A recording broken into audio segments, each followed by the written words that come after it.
성도 여러분 안녕하세요.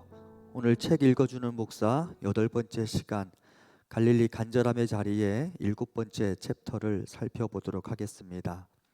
오늘 우리가 살펴보게 될 성경 말씀과 이 책의 내용에 따르면 그동안 평생을 후회할 만한 삶을 살다가 예수님을 만난 이후로 후회하지 않을 일을 처음 하게 된 여인에 대한 이야기가 다루어지는데요. 오늘 이 여인의 삶을 보면서 우리도 후회하지 않을 일을 향한 여정을 시작해 보도록 하겠습니다. 먼저 제가 하나님 말씀을 봉독해 보겠습니다. 누가복음 7장 36절부터 50절까지 말씀입니다.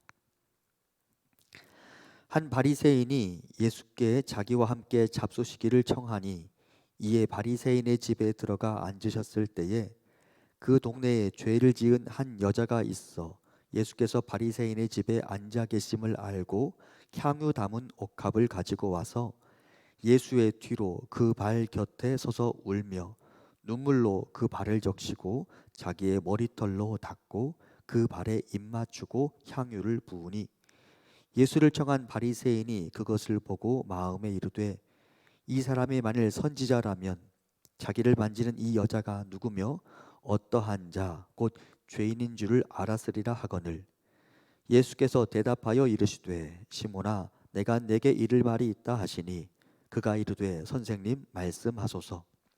이르시되 빚 주는 사람에게 빚진 자가 둘이 있어 하나는 500데나리온을 졌고 하나는 50데나리온을 졌는데 갚을 것이 없으므로 둘 다 탕감하여 주었으니 둘 중에 누가 그를 더 사랑하겠느냐. 시몬이 대답하여 이르되 내 생각에는 많이 탕감함을 받은 자니이다.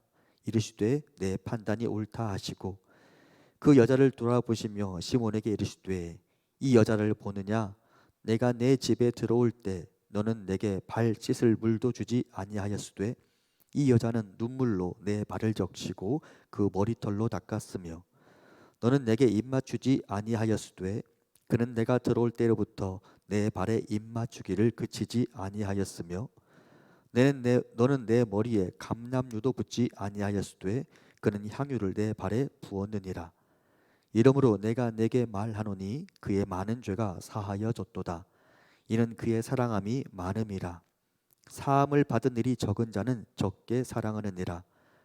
이에 여자에게 이르시되 내 죄 사함을 받았느니라 하시니 함께 앉아 있는 자들이 속으로 말하되 이가 누구이기에 죄도 사하는가 하더라. 예수께서 여자에게 이르시되 내 믿음이 너를 구원하였으니 평안히 가라 하시니라. 아멘. 갈릴리의 한 마을에 사는 바리새인이 자신의 집의 식탁의 자리에 예수님을 초대했습니다. 누가복음 7장 36절에 보면 이 바리새인이 예수님이 자기와 함께 잡수시기를 청했다라고 말하고 있죠. 그런데 여기 청하다라는 단어가 간곡히 부탁하다, 정중하게 예의를 갖추어 자기 집으로 오도록 요청하다라는 의미가 아니라 무엇인가를 요구하다라는 의미를 갖습니다. 그러니까 무엇인가 조금 고압적인 자세로 마치 상관이 자신의 종에게 요구하듯이 이 바리새인이 예수님에게 꼭 우리 집에 오셔야만 합니다라는 고압적인 태도로 자신의 식탁에 예수님을 초대했습니다. 그러니까 겸허한 초청이 아니라 요구에 가깝다는 것을 알 수 있습니다. 그리고 예수님은 이 바리새인과의 껄끄러운 교제에 흔쾌히 응답하셨고 그 집에 들어가셨습니다. 예수님께서 그 집에 들어가셨을 때의 모습을 좀 생각해 봅니다. 당시 예수님의 발에는 샌들이 신겨져 있었을 거예요. 우리가 잘 아는 것처럼 유대 사회가 워낙 돌과 그리고 모래가 많은 지역이기 때문에 유대인들이 샌들을 신고 다닌다라는 것은 그만큼 발이 더러워진다라는 것을 의미하죠. 그래서 누군가가 자신의 집에 손님을 초대한다라는 것은 먼저 자신의 집에 들어온 사람의 발을 닦아 주어야 한다는 것을 의미합니다. 또한 주인이 손님을 초대하게 되면 의례껏 주인은 그 손님에게 입을 맞추고 그 손님의 머리에 기름을 발라주는 것이 당시 유대 사회의 예법이었다고 합니다. 그런데 오늘 본문을 보면 예수님을 초대한 바리새인 시몬은 예수님을 향하여 단 하나의 예의도 갖추지 않았다라는 것을 알 수 있습니다. 그러니까 예수님은 초대되기는 했지만 철저하게 시몬으로부터 무시를 받았다라고 말할 수 있습니다. 화면을 보면 프랑스 화가가 그린 바리새인 시몬의 집에 있는 그리스도라는 그림이 있는데요. 이 그림 여러분 잘 보이실지 모르겠지만 모두가 다 신발을 벗고 있는 것을 볼 수 있죠. 그래서 사람들이 샌들을 신고 와서 신발을 벗고서 식탁의 자리에 다 초대되었는데 예수님의 발은 여전히 더러워져 있었을 것이라고 우리는 짐작할 수 있습니다. 그때 모든 사람이 단번에 알아볼 수 있는 한 여인이 그 식사 자리로 진입합니다. 누가복음 7장 37절은 이렇게 말합니다. 보라, 저기 죄 지은 여자가 들어오고 있다. 이 여인이 무슨 죄를 지었는지는 잘 알 수는 없습니다. 하지만 동네 사람들이 이 여인이 죄인이라는 것을 다 알 수 있었다라는 것은 짐작할 수 있습니다. 가만히 생각해 보면 바리새인의 집에 죄 많은 여인이 들어온다? 좀 매칭되기가 어려운 측면이 있습니다. 그러면 이 여인은 어떻게 이 바리새인 시몬의 집에 들어올 수 있었을까요? 당시 사람들은 특히 부자인 경우에는 식탁의 교제를 펼칠 때 혹은 잔치를 벌일 때 언제나 자신의 집의 문을 열어두었었다고 합니다. 그것이 부유한 사람의 가난한 사람에게 베풀어 줄 수 있는 일종의 관용으로 여겨졌습니다. 그러니까 바리새인 시몬은 당대의 사람들에게 눈총을 받지 않기 위하여 식탁 교제의 자리에서 자신의 집의 문을 열어두었을 가능성이 있습니다. 그런데 이 여인이 그 열린 문을 통과하여 이 바리새인 시몬의 집에 들어왔다 하더라도 여인의 행동 중에도 조금 과한 측면이 발견됩니다. 무엇이냐? 사람들이 자신의 집의 문을 열어두었다 하더라도 무엇인가 구걸하고자 하는 이들은 그 집의 문을 통과하여 기존의 식탁의 교제가 펼쳐지고 있지 않은 다른 곳에 가서 하인에게 먹을 것을 받아 가지고 나가서 그 음식을 먹었다고 합니다. 그러니까 아무리 문이 열려 있어도 이미 식탁 교제가 진행되고 있는 그 자리로 직접 진입하는 경우는 흔치 않았다고 합니다. 그러니까 이 여인도 만일 제대로 예절을 갖추려고 했다면 조용히 열린 문을 통과하여 들어가 먹을 것을 얻어서 밖에 가지고 나가서 식사를 했어야 했을 것입니다. 그런데 이 여인이 단도직입적으로 한참 식사가 진행되고 있는 그 식탁을 향하여 직진했다는 것을 알 수 있습니다. 이 여인이 이렇게 동네에서 죄 많은 여인이라고 소문이 나 있었던 이 여인이 그렇게 열린 문을 통과하여 식탁으로 진입하며 예수님을 향하여 걸어가게 됩니다. 그리고 그때 이 여인의 손에는 향유가 담긴 옥합이 있었다라고 본문은 말하고 있습니다. 당시 이 향유는 향수라고 말할 수 있고요. 향수, 최고급 향유를 담는 용기가 옥합이었어요. 그래서 옥합에 담긴 향유는 최소 가격이 300데나리온 정도는 했을 것이라고 알려져 있습니다. 300데나리온 하면 노동자의 1년 연봉입니다. 이 여인이 어떻게 해서 이것을 얻게 되었는지 알 수는 없지만 이 여인이 예수님을 위하여 과감하게 자신의 것을 아끼지 않고 기꺼이 낭비했다라고 말하고 있습니다. 특별히 당시의 이 옥합은 한번 깨뜨리고 나면 그것을 다시 밀봉해서 사용할 수 없었기 때문에 여인이 예수님을 향해 옥합을 부었다라는 것은 그 안에 담겨 있는 모든 것을 다 쏟아 놓았다라는 것을 의미합니다. 그러니까 이 여인은 예수님에게 이 향유를 붓기 위하여 자신이 어떻게 얻었는지는 알 수 없지만 자신이 힘겹게 구한 이 향유 옥합 전부를 예수님을 위해 낭비했다라고 말할 수 있습니다. 그리고 이 여인은 그 옥합을 깨뜨려서 예수님의 발에 붓게 됩니다.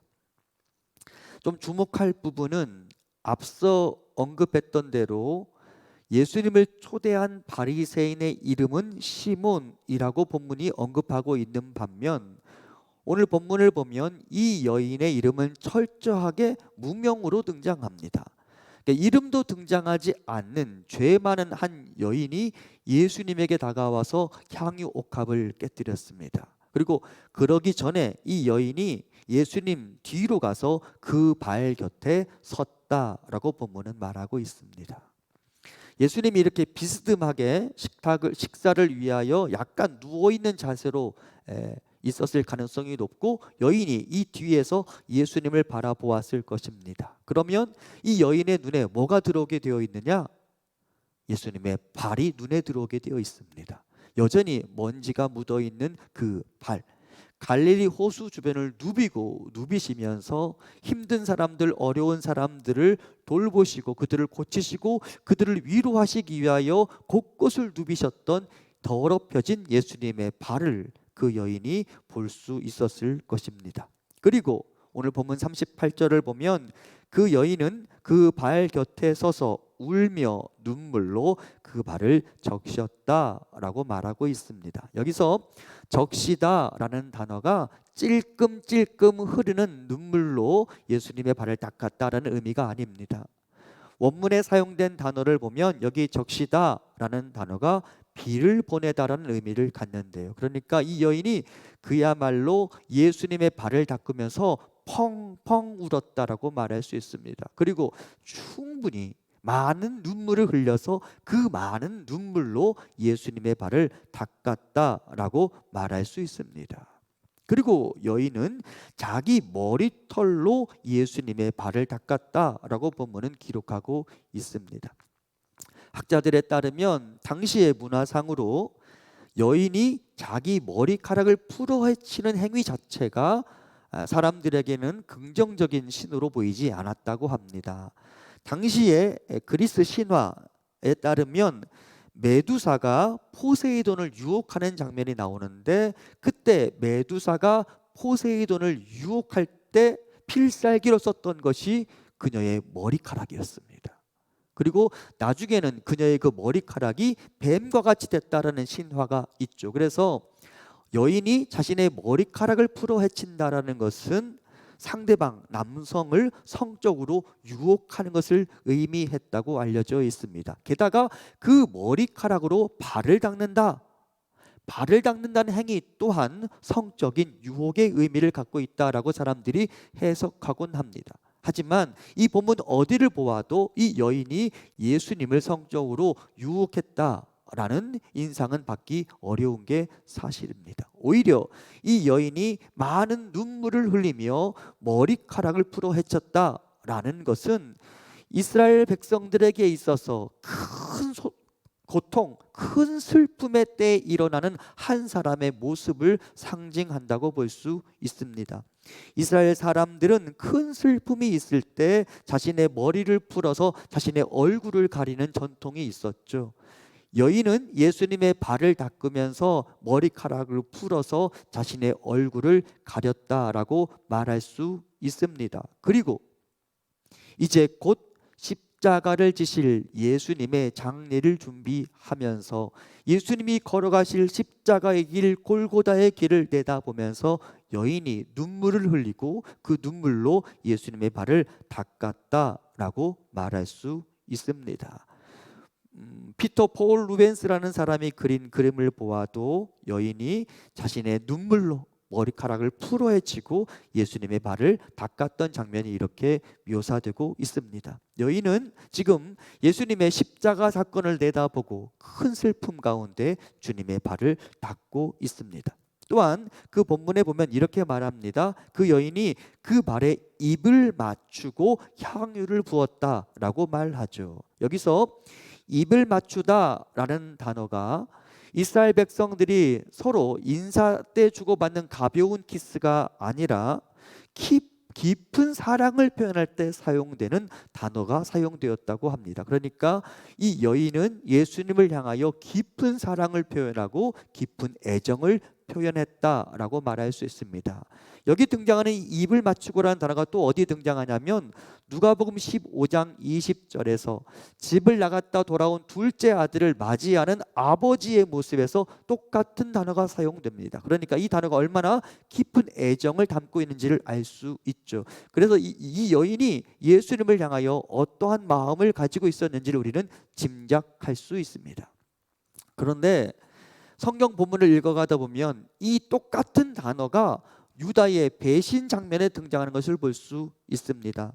누가복음 22장 48절에 보면 유다가 예수께 입을 맞추려고 가까이 갔다라고 말하고 있는데 그때 사용된 단어가 오늘 본문에 사용된 단어와 같은 단어입니다. 그러니까 유다는 어쩌면 너무나도 철저하게 연기를 했다라고 말할 수 있죠. 깊은 애정을 표현하는 듯한 행동으로 예수님을 팔아넘기지 않을 것 같은 연기를 하면서 결국은 예수님을 팔아넘긴 것이죠. 인간의 악함이 그대로 드러난다라고 볼 수 있습니다. 어쨌든 여인은 지금 깊은 애정을 가지고 예수님의 발에 입을 맞추고 있습니다. 여인이 이 향유를 어떻게 얻게 되었고 언제부터 준비했는지 사실은 우리가 알 수는 없습니다. 오늘 우리는 지금 누가복음 7장에서 예수님과 여인이 교제하는 장면을 보기는 하지만 사실은 성경 원문을 가만히 들여다보면 여인과 예수님은 이미 사전에 만났던 기억이 있는 것 같습니다. 그리고 아마도 그때 예수님은 죄 많다고 알려진 이 여인에게 자유를 선포해 주었을 가능성이 높습니다. 그리고 아마도 어쩌면 여인은 그때부터 예수님을 위하여 향유 옥합을 준비했을 가능성이 있겠죠. 아니면 이미 그녀가 가지고 있던 향유 옥합이 있었는데 그것이 그녀에게 있어서 가장 소중한 재산이었는데 예수님이 자신을 용서해 주시는 모습을 경험하면서 예수님을 위해 이것을 기꺼이 낭비하겠다라는 마음으로 오늘 본문에서 예수님을 위해 그것을 깨뜨렸을 가능성도 있습니다. 어찌되었든 우리가 좀 주목할 부분은 이 성경에 등장하는 바리새인 시몬은 자신의 집에 초대된 예수님을 위하여 발도 닦아주지 않았고 입맞춤도 하지 않았고 기름도 부어주지 않았는데 오늘 본문에 등장하는 죄 많았다고 알려진 이 여인은 예수님의 발을 닦아주었고 예수님의 발에 입을 맞추었고 예수님의 발에 기름을 부었다라고 본문은 말하고 있습니다. 그래서 어쩌면 누가복음 7장에서 누가는 시몬이 예수님을 식탁의 자리에 초대했다라고 묘사하기보다 사실상 여인이 예수님을 자신의 자리에 초대했다라고 해석하는 듯한 인상을 얻게 됩니다. 결국 여인은 향유를 한 방울도 남기지 않고 예수님께 다 쏟아부었습니다. 오지영 작가는 그의 책 간절함의 자리 145페이지에서 이 부분을 이렇게 기록합니다. 이제 향유는 한 방울도 남지 않았습니다.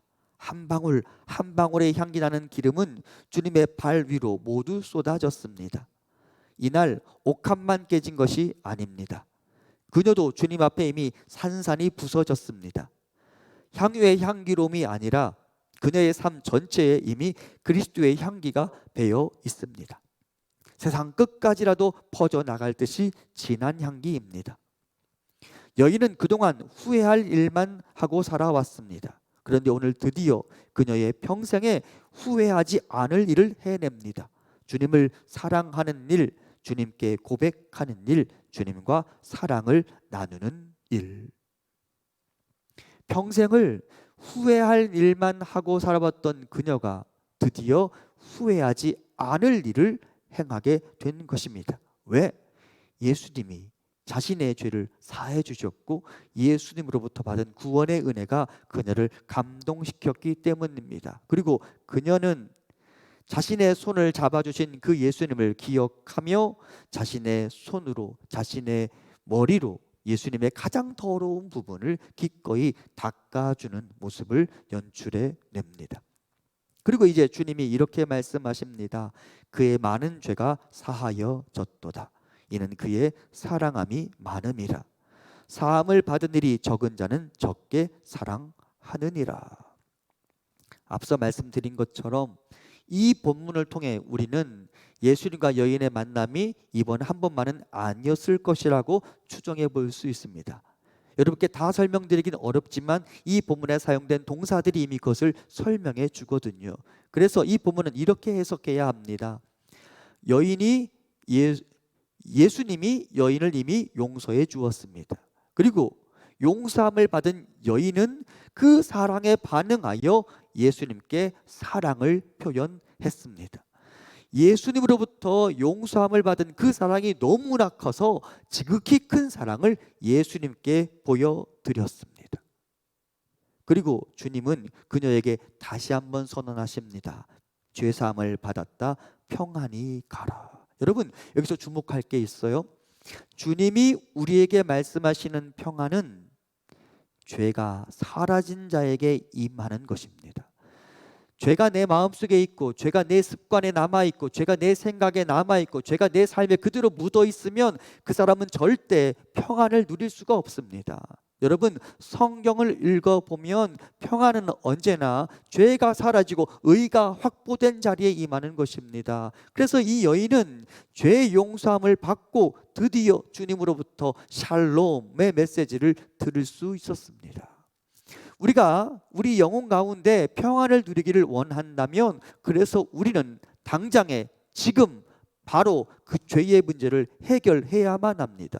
주 앞에 회개하고 주님의 사죄 선언, 용서를 경험할 수 있어야만 합니다. 그래야 비로소 평안을 경험할 수 있거든요. 여인은 지금 주님의 사죄 선언과 함께 죄가 떠나가는 것을 경험하고 주로부터 오는 의가 확보된 자리에 임하는 평안을 경험하게 되었습니다. 그리고 주님과의 화해와 함께 그녀의 인생에 새로운 인생이 출발하는 것을 경험하게 되었죠. 저는 이 본문을 묵상할 때마다 박종호 씨의 노래 눈물로 씻은 발이라는 노래를 생각하게 됩니다. 드릴 것이 없어 눈물로 나아가네. 죄인의 향유로 그 발이라도 씻을 수 있다면 옥합처럼 내 마음도 깨뜨려 그분 발 아래 그 발에서 깼네. 향유보다 많은 눈물로 나는 주의 발을 씻고 눈물보다 많은 피 흘려 주는 내 죄를 씻네. 우리가 우리의 많은 눈물로 주의 발을 씻겨드릴 수 있을지는 모르겠습니다. 그게 쉬운 일은 아니죠. 하지만 우리가 아무리 정성을 다하여 내 향유를 깨뜨려 내 눈물로 주의 발을 씻는다 해도 주님의 우리를 향한 사랑의 크기에 비하면 그것은 지극히 작은 것이라는 것을 깨닫게 됩니다. 왜냐?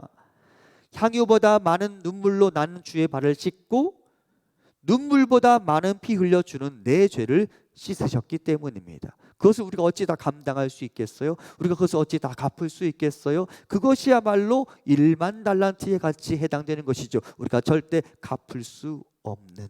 여인은 오늘 그것을 경험했기에 기꺼이 자기 자신의 것을 아낌없이 주님을 위해 드릴 수 있었습니다. 그리고 이것이 오늘 우리의 반응이었으면 좋겠습니다.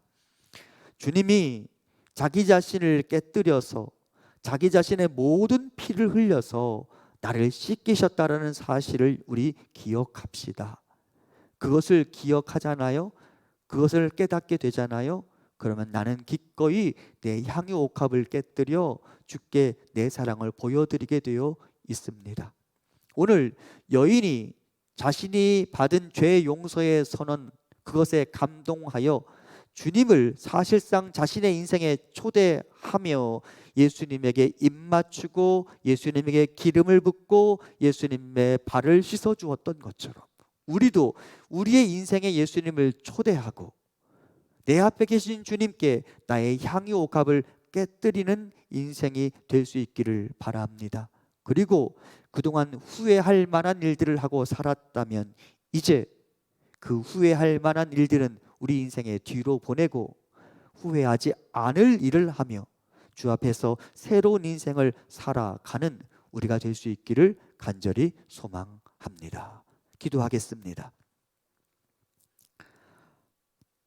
하나님, 한 여인이 예수님으로부터 받았던 그 따뜻한 사랑, 그리고 그녀가 경험했던 감동, 그리고 그것에 반응하여 예수님을 자신의 인생에 초대하며 예수님에게 입맞추고 예수님의 발을 씻겨드리고 예수님에게 기름을 부었던 것처럼 이제 우리도 주님을 내 인생에 초대해 드립니다. 주님, 내 인생에 찾아와 주시옵소서. 그리고 나도 내가 받은 사랑에 감동하여 나의 귀한 것을 주께 깨뜨릴 수 있는 믿음의 사람이 되게 하여 주옵소서. 그리고 어제까지 바로 이 지점까지 후회할 만한 일들만 하고 살았다면 이제는 그 후회할 만한 일들은 뒤로 하고 후회하지 않을 일들을 하며 살아가는 오늘의 내가 되게 하여 주시고, 그 후회하지 않을 일의 첫 번째로 주님을 향하여 나의 사랑을 고백하는 인생이 될 수 있도록 인도하여 주옵소서. 예수님 이름으로 기도합니다. 아멘.